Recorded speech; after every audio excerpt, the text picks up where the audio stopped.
ನೀವೆಲ್ಲರೂ ಕೂಡ ಹೆಚ್ಚಿನ ಸಂಖ್ಯೆಯಲ್ಲಿ ಭಾಗವಹಿಸಿದ್ದೀರಿ. ನಿಮ್ಮೆಲ್ಲರಿಗೂ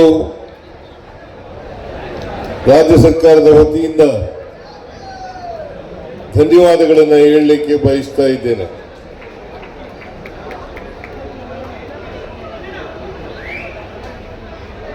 ನೀಟ್ ಪರೀಕ್ಷೆ ಪ್ರಶ್ನೆ ಪತ್ರಿಕೆ ಈಗ ಸೋರಿಕೆಯಾಗಿದೆ.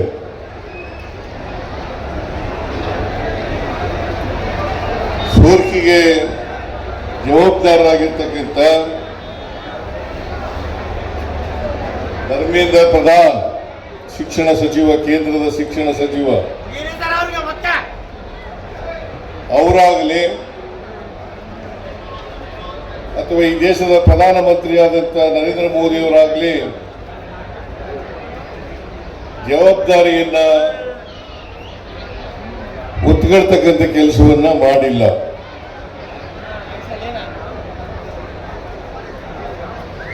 ಧರ್ಮೇಂದ್ರ ಪ್ರಧಾನ್ ಅವರು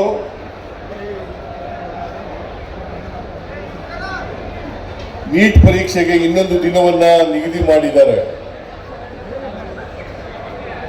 ಆ ನಿಗದಿ ಮಾಡಿ ಕೈ ತೊಳ್ಕೊಳ್ತಕ್ಕಂಥ ಕೆಲಸವನ್ನ ಮಾಡಿದ್ದಾರೆ. ಇಷ್ಟು ಮಾಡಿದ್ರೆ ಸಾಲದು ಅಂತಕ್ಕಂಥದ್ದು ನಮ್ಮ ಒತ್ತಾಯ.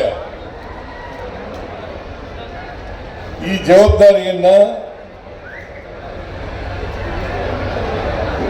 ಧರ್ಮೇಂದ್ರ ಪ್ರಧಾನ್ ಅವರು ಹೊರಬೇಕಾಗ್ತದೆ. ಈ ದೇಶದ ಪ್ರಧಾನಮಂತ್ರಿ ನರೇಂದ್ರ ಮೋದಿ ಅವರು ಕೂಡ ಹೊರಬೇಕಾಗ್ತದೆ ಅಂತಕ್ಕಂಥ ಮಾತುಗಳನ್ನ ಈ ಸಂದರ್ಭದಲ್ಲಿ ಹೇಳಲಿಕ್ಕೆ ಬಯಸ್ತಾ ಇದ್ದೇನೆ. ಕರ್ನಾಟಕ ರಾಜ್ಯದಲ್ಲಿ ಮತ್ತು ಬೇರೆ ರಾಜ್ಯಗಳಲ್ಲಿ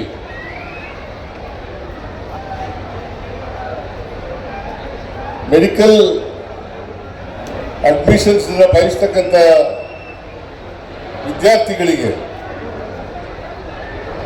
ಸಿಇಟಿ ಪರೀಕ್ಷೆಗೆ ನಡೀತಾ ಇತ್ತು. ಅದು ಬಹಳ ಪಾರದರ್ಶಕವಾಗಿ ನಡೀತಾ ಇತ್ತು ಅಂತಕ್ಕಂಥದ್ದನ್ನು ತಾವು ಅರ್ಥ ಮಾಡ್ಕೋಬೇಕಾಗ್ತದೆ. ನರೇಂದ್ರ ಮೋದಿ ಅವರು 2014ರಲ್ಲಿ ಪ್ರಧಾನಮಂತ್ರಿ ಆದಮೇಲೆ ಹಿಂದೆ ಇದ್ದಂತ ಪದ್ಧತಿಯನ್ನ ಬದಲಾವಣೆ ಮಾಡಿ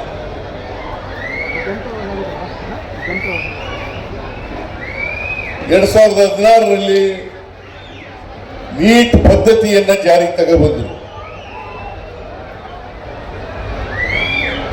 ಈ ಜಾರಿಗೆ ಬಂದು 10 ವರ್ಷಗಳಾಯಿತು. 10 ವರ್ಷಗಳಲ್ಲಿ 5 ಬಾರಿ ಪ್ರಶ್ನೆ ಪತ್ರಿಕೆ ಸೋರಿಕೆಯಾಗಿದೆ. ಇದೇ ಮೊದಲಲ್ಲ, 5 ಬಾರಿ ಪ್ರಶ್ನೆ ಪತ್ರಿಕೆ ಸೋರಿಕೆಯಾಗಿದೆ. ನೀಟ್ ಪರೀಕ್ಷೆ ಬರೀಬೇಕಾದ್ರೆ ವಿದ್ಯಾರ್ಥಿಗಳು 1 ವರ್ಷ ಕಾಲದಿಂದ ತಯಾರಿ ಮಾಡ್ಕೊಂಡಿರ್ತಾರೆ. 1 ವರ್ಷ ಕಾಲದಿಂದ ತಯಾರಿ ಮಾಡ್ಕೊಂಡಿರ್ತಾರೆ.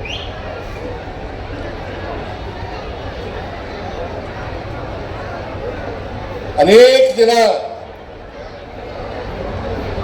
ವಿದ್ಯಾರ್ಥಿಗಳು ಕೋಚಿಂಗ್ ಸೆಂಟರ್ಗೆ ಸೇರ್ಕೊಂಡು ಅಲ್ಲಿ ಅಭ್ಯಾಸವನ್ನ ಮಾಡಿರ್ತಾರೆ.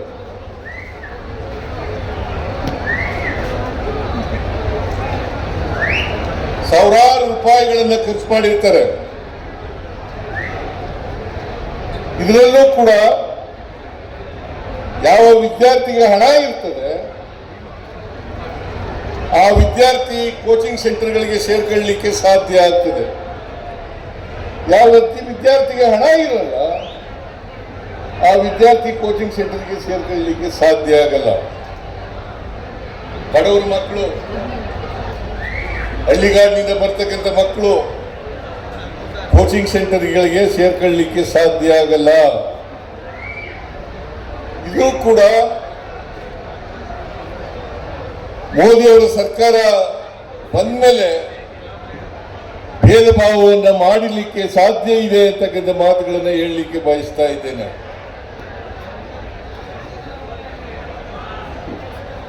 ನರೇಂದ್ರ ಮೋದಿಯವರು ಬಡವರು, ದಲಿತರು, ಹಿಂದುಳಿದವರು, ಅಲ್ಪಸಂಖ್ಯಾತರು, ಕಾರ್ಮಿಕರ ಮಕ್ಕಳು ಇವರನ್ನ ಕಂಡ್ರೆ ಆಗಲ್ಲ ಅಂತಕ್ಕಂಥದಕ್ಕೆ ಇದು ಸಾಕ್ಷಿ ಅಂತಕ್ಕಂಥ ಮಾತುಗಳನ್ನ ತಾವೆಲ್ಲರೂ ಕೂಡ ಅರ್ಥ ಮಾಡ್ಕೋಬೇಕು ಅಂತಕ್ಕಂಥದ್ದು ನನ್ನ ಅಭಿಪ್ರಾಯ. ನೀಟ್ ಪರೀಕ್ಷೆ ಯಾಕೆ ಮಾಡಿದ್ರು? ಸಿಇಟಿನಲ್ಲಿ ಏನಾದ್ರು ದೋಷ ಇತ್ತ? ಸಿಇಟಿನಲ್ಲಿ ಏನಾದ್ರು ದೋಷ ಇತ್ತ? ದೋಷ ಇರಲಿಲ್ಲ, ಪಾರದರ್ಶಕವಾಗಿ ನಡೀತಾ ಇತ್ತು. ಆಮೇಲೆ ಶಿಕ್ಷಣ ಅಂತಕ್ಕಂಥದ್ದು ಕನ್ಕರೆಂಟ್ ಲಿಸ್ಟ್ನಲ್ಲಿ ಇರ್ತಕ್ಕಂಥದ್ದು, ಶಿಕ್ಷಣ ಕನ್ಕರೆಂಟ್ ಲಿಸ್ಟ್ನಲ್ಲಿ ಇರ್ತಕ್ಕಂಥದ್ದು. ಮಾತೆತ್ತಿದ್ರೆ ನರೇಂದ್ರ ಮೋದಿ ಅವರು ಹೇಳ್ತಾರೆ, ಮಾತೆತ್ತಿದ್ರೆ Narendra Modi cooperative federalism, cooperative federalism ಅಂತ ಹೇಳ್ತಾರೆ. ಈ ಫೆಡರಲಿಸಮ್ಗೆ ಅರ್ಥನೇ ಇವತ್ತು ಹೊರಟೋಗ್ಬಿಟ್ಟಿದೆ. ಒಕ್ಕೂಟದ ವ್ಯವಸ್ಥೆಯಲ್ಲಿ ಆಯಾ ರಾಜ್ಯಗಳಿಗೆ ಬಿಡಬೇಕು, ಅದನ್ನು ಬಿಟ್ಟು ಕೇಂದ್ರೀಕರಿಸ್ತಕ್ಕಂಥ ಕೆಲಸವನ್ನ ಕೇಂದ್ರ ಸರ್ಕಾರ ಮಾಡಬಾರದು ಅಂತಕ್ಕಂಥ ಮಾತುಗಳನ್ನ ಈ ಸಂದರ್ಭದಲ್ಲಿ ಹೇಳಲಿಕ್ಕೆ ನಾನು ಇಷ್ಟಪಡ್ತೇನೆ. ಆದ್ರಿಂದ ಈಗಲೂ ಕೂಡ ಒತ್ತಾಯ ಮಾಡ್ತೇನೆ ನಿಮ್ಮ ಮೂಲಕ, ಸಿಇಟಿಯನ್ನ ಮೆಡಿಕಲ್ ಡಾಕ್ಟರ್ಗಳಾಗಬೇಕು ಅಂತಕ್ಕಂಥ ಆಸೆ ಇರ್ತಕ್ಕಂಥ ಮಕ್ಕಳು, ಅವರಿಗೆ ಸಿಇಟಿ ಬರೀಲಿಕ್ಕೆ ಅವಕಾಶವನ್ನು ಕಲ್ಪಿಸಿಕೊಡ್ಬೇಕು, ಆಯಾ ರಾಜ್ಯಗಳಿಗೆ ಕೊಡಬೇಕು ಅಂತಕ್ಕಂಥ ಒತ್ತಾಯವನ್ನು ಕೂಡ ಈ ಸಂದರ್ಭದಲ್ಲಿ ಮಾಡಲಿಕ್ಕೆ ಬಯಸ್ತಾ ಇದ್ದೇನೆ. ನರೇಂದ್ರ ಮೋದಿ ಅವರು ಅವರಿಗೆ ಗೊತ್ತಿರ್ತಕ್ಕಂಥದ್ದು ಅನೇಕ ಪರೀಕ್ಷೆಗಳಲ್ಲಿ, ಕರ್ನಾಟಕ ರಾಜ್ಯದಲ್ಲೂ ಕೂಡ ಅನೇಕ ನೇಮಕಾತಿ ಪರೀಕ್ಷೆಗಳಲ್ಲಿ ಸೋರಿಕೆ, ಪ್ರಶ್ನೆ ಪತ್ರಿಕೆ ಸೋರಿಕೆ ಆಗಿರ್ತಕ್ಕಂಥ ನಿದರ್ಶನವನ್ನು ನಾವು ನೋಡ್ತೇವೆ. ಸಬ್ ಇನ್ಸ್ಪೆಕ್ಟರ್ ನೀವೆಲ್ಲ ನೋಡಿದ್ದೀರಿ. ಆಮೇಲೆ ಇಂಜಿನಿಯರಿಂಗ್ ನೇಮಕಾತಿನಲ್ಲಿ ಪರೀಕ್ಷೆಯಲ್ಲಿ ಸೋರಿಕೆ ಆಗಿರ್ತಕ್ಕಂಥದ್ದನ್ನು ನೋಡಿದ್ದೀರಿ. ಆ ಕಾಲದಲ್ಲಿ ಯಾರು ಮುಖ್ಯಮಂತ್ರಿಗಳಾಗಿದ್ರು? ಬಸವರಾಜ ಬೊಮ್ಮಾಯಿ ಅವರು, ಶ್ರೀಮಾನ್ ಯಡಿಯೂರಪ್ಪನವರು.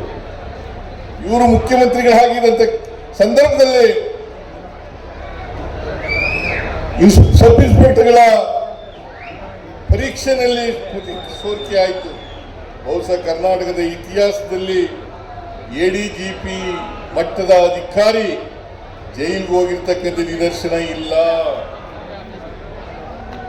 ಆದ್ರಿಂದ ನಾನು ಯಾಕೆ ಈ ಮಾತನ್ನ ಪ್ರಸ್ತಾಪ ಮಾಡ್ತಾ ಇದ್ದೀನಿ ಅಂತಂದ್ರೆ, ರಾಜ್ಯದಲ್ಲಿ ಕೇಂದ್ರದಲ್ಲಿ ಬಿಜೆಪಿ ಸರ್ಕಾರ ಇರುವಾಗ ಅವ್ಯಾಹಿತವಾಗಿ ಈ ತರದ ಪ್ರಶ್ನೆ ಸೋರಿಕೆಗೆ ಆಗ್ತಾ ಇದ್ದಾವೆ ಅಂತಕ್ಕಂಥ, ಪ್ರಶ್ನೆ ಪತ್ರಿಕೆ ಸೋರಿಕೆ ಆಗ್ತಾ ಇದ್ದಾವೆ ಅಂತಕ್ಕಂಥದ್ದನ್ನ ನಾವು ನೋಡ್ಲಿಕ್ಕೆ ಸಾಧ್ಯ ಆಗ್ತದೆ. ಅದರಿಂದ ಯಾರು ಜವಾಬ್ದಾರರು? ಇದು ಯಾರು ಜವಾಬ್ದಾರರು?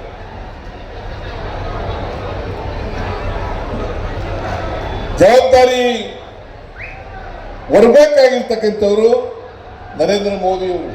ಅವರಿಂದ 12 ವರ್ಷ 24 ಕೋಟಿ ಉದ್ಯೋಗಗಳನ್ನು ಸೃಷ್ಟಿ ಮಾಡಬೇಕಾಗಿತ್ತು ಮತ್ತು ಯುವಕ ಯುವತಿಯರಿಗೆ ಕೊಡಬೇಕಾಗಿತ್ತು. ಆದರೆ ಕೊಟ್ಟಿದ್ದು ನಾಟ್ ಇವನ್ 2 crores. ನರೇಂದ್ರ ಮೋದಿಜಿಯವರೇ ಯಾಕೆ ಸುಳ್ಳು ಹೇಳಿದ್ರಿ?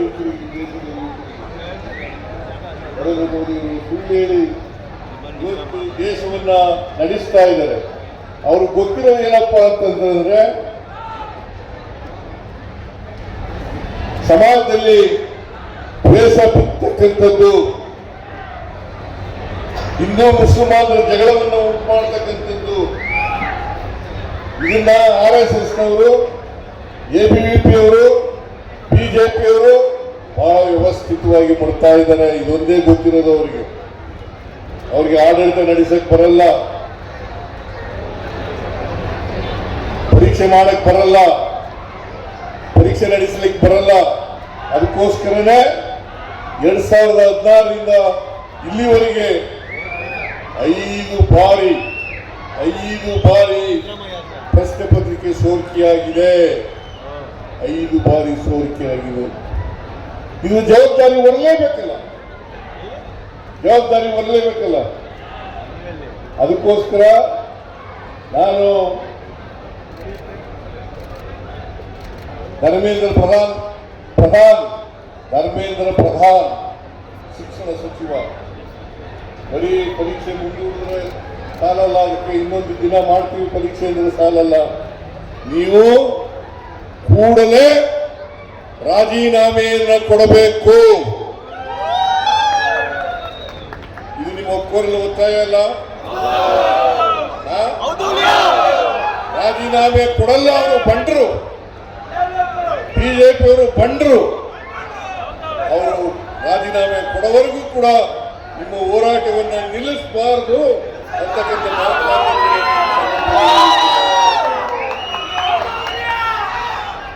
ಅನೇಕ ಜನ ಪ್ರಾಣ ಹತ್ಯೆ ಮಾಡಿಕೊಂಡ್ರು, ವಿದ್ಯಾರ್ಥಿಗಳು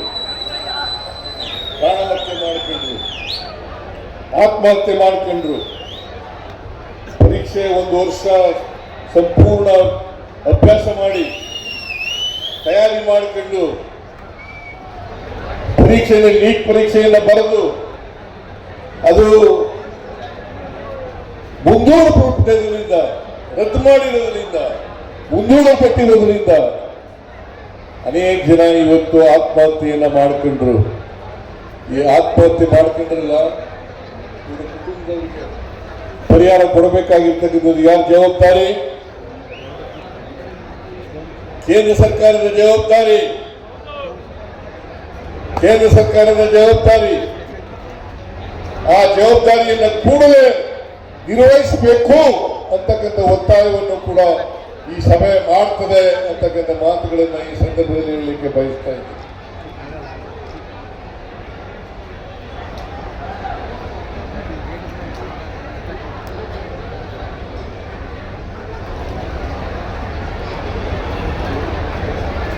ಮಾಡಬೇಕು. ಆಮೇಲೆ ಯಾರು ತಪ್ಪಿತಸ್ಥರಿದ್ದಾರೆ ಅವರನ್ನು ಪತ್ತೆ ಹಚ್ಚಿ ಅವ್ರ ಮೇಲೆ ಮರ್ಡರ್ ಕೇಸ್ಗಳನ್ನ ಹಾಕಬೇಕು. They are responsible for the death of the people who have committed suicide. ಅವ್ರ ಮೇಲೆ ಆಗ್ತಕ್ಕಂಥ ಕೆಲಸವನ್ನ ಮಾಡಬೇಕು. ಮೋದಿಯವರು ಯುರೋಪ್ ಪ್ರವಾಸದಲ್ಲಿದ್ದಾರೆ, ಕೂಡಲೇ ವಾಪಸ್ ಬರಬೇಕು, ಮೊದಲುಗೊಳಿಸಿ ಒಂದು ಈ ದೇಶದ ಯುವಕರ ಬೇಸರ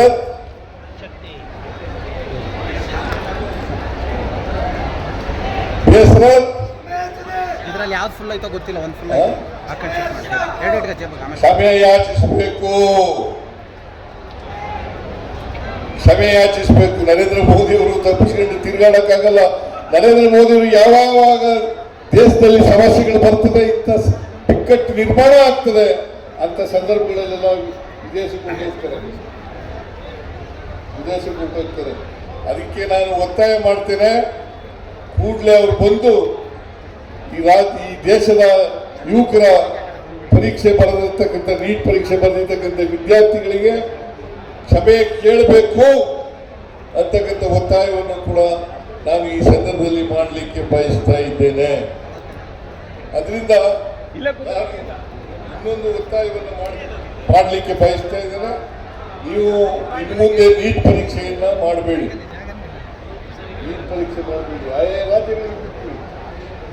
ಆ ರಾಜ್ಯಗಳು ಹಿಂದೆ ಸಿಇಟಿ ಪರೀಕ್ಷೆ ಮಾಡಿ ಹೇಗೆ ಪಾರದರ್ಶಕವಾಗಿ ಮಾಡ್ತಾ ಇದ್ದೋ ಆ ರಾಜ್ಯಗಳಿಗೆ ಬಿಡಬೇಕು ಅಂತಕ್ಕಂಥ ಒತ್ತಾಯವನ್ನು ಕೂಡ ಈ ಸಂದರ್ಭದಲ್ಲಿ ಮಾಡ್ತೇನೆ.